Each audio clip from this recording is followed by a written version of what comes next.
Pagbasa mula sa mga gawa ng mga apostol. Patuloy ang pagdami ng mga mananampalataya at dumating ang panahong nagreklamo ang mga Helenista laban sa mga Hebreo. Sinabi nilang ang mga biyuda sa pangkat nila ay napapabayaan sa pang-araw-araw na pamamahagi ng ikabubuhay. Kaya tinipon ng 12 ang buong kapulungan ng mga mananampalataya at sinabi sa kanila, "Hindi namin dapat pabayaan ang pangangaral ng salita ng Diyos upang mangasiwa sa pamamahagi ng ikabubuhay. Kaya mga kapatid, pumili kayo sa mga kasamahan ninyo ng 7 lalaking iginagalang, puspos ng espiritu at matatalino upang ilagay namin sila sa tungkuling ito. Samantala, iuukol naman namin ang aming panahon sa pananalangin at sa pangangaral ng salita."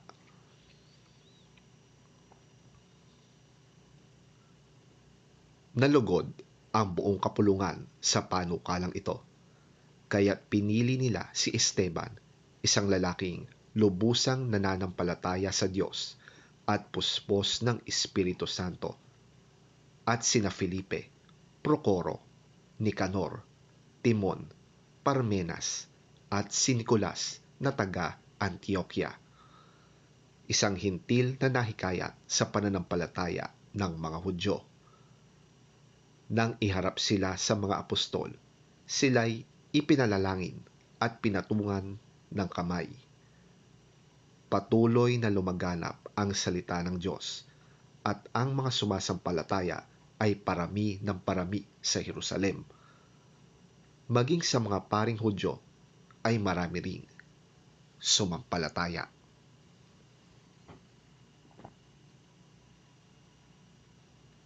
Ang salita ng Diyos. Salamat sa Diyos. Pagbasa mula sa unang sulat ni Apostol San Pedro. Lumapit kayo sa Kanya. Siya ang batong buhay na itinakwil ng mga tao, ngunit pinili ng Diyos na mahalaga sa Kanyang paningin. Tulad ng mga batong buhay, maging bahagi kayo ng isang templong espiritual.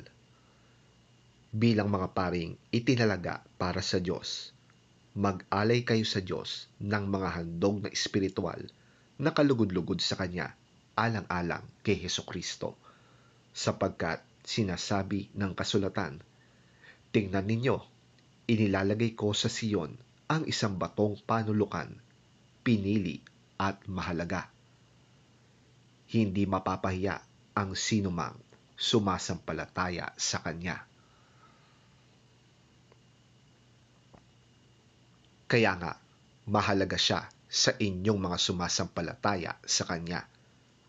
Ngunit sa mga walang pananampalataya, matutupad ang nasa kasulatan. Ang batong itinakwil ng mga tagapagtayo ng bahay ang siyang naging batong pundasyon at batong katitisuran ng mga tao, batong ikadadapa nila.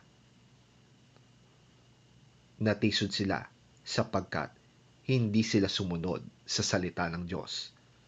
Ganoon ang nakatakda para sa kanila.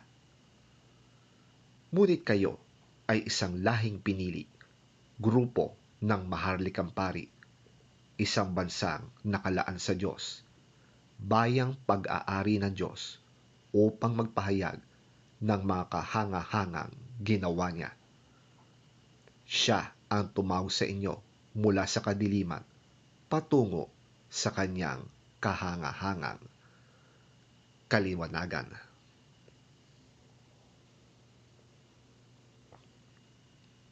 Ang salita ng Diyos.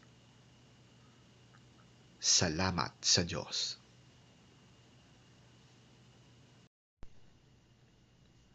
Ang mabuting balita ng Panginoon ayon kay San Juan. Papuri sa iyo, Panginoon. Huwag na kayong mabalisa. Sumampalataya kayo sa Diyos. Sumampalataya din kayo sa akin. Sa bahay ng aking ama ay maraming silid. Kung hindi ito totoo, sasabihin ko ba sa inyong pupunta ako roon upang ipaghanda ko kayo ng inyong matitirhan? At kapag naipaghanda ko na kayo ng matitirhan, ako'y babalik at isasama ko kayo upang kayo'y makapiling ko kung saan ako naroroon. At alam na ninyo ang daan papunta sa pupuntahan ko. Sinabi sa kanya ni Tomas, Panginoon, hindi po namin alam kung saan kayo pupunta. Paano naming malalaman ang daan? Sumagot si Jesus, Ako ang daan, ang katotohanan, at ang buhay. Walang makakapunta sa Ama, kundi sa pamamagitan ko. Kung ako'y kilala ninyo, kilala na rin ninyo ang aking Ama. Mula ngayon, ay kilala na ninyo siya at inyo nang nakita. Sinabi sa kanya ni Felipe, Panginoon, ipakita po ninyo sa amin ang Ama, at masisiyahan na kami.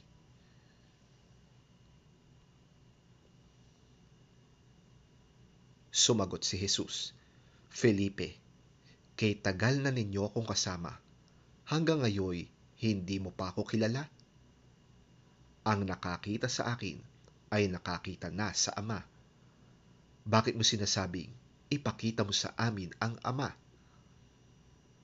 Hindi ka ba naniniwalang ako'y nasa Ama at ang Ama ay nasa akin? Hindi sa akin galing ang sinasabi ko sa inyo.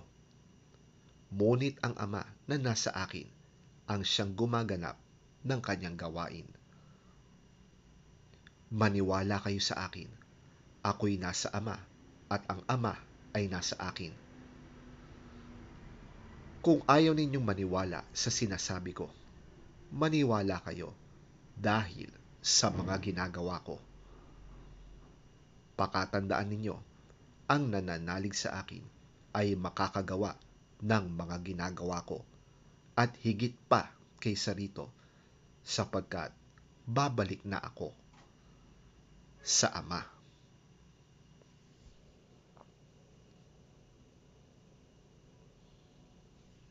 Ang mabuting balita ng ating Panginoon. Pinupuri ka namin, Panginoong Hesukristo. Do not be worried and upset. Believe in God, and believe also in me. There are many rooms in my Father's house, and I am going to prepare a place for you. I would not tell you this if it were not so. And after I go and prepare a place for you, I will come back and take you to myself, so that you will be where I am. You know the way that leads to the place where I am going. Lord, we do not know where you are going, so how can we know the way to get there? I am the way, the truth, and the life. No one goes to the Father except by me. Now that you have known me, you will know my Father also. And from now on, you do know him, and you have seen him. Lord, show us the Father. That is all we need. For a long time I have been with you all. Yet you do not know me, Philip. Whoever has seen me has seen the Father. Why then do you say, show us the Father? Do you not believe, Philip, that I am in the Father and the Father is in me? The words I have spoken to you do not come from me. The Father who remains in me does his own work.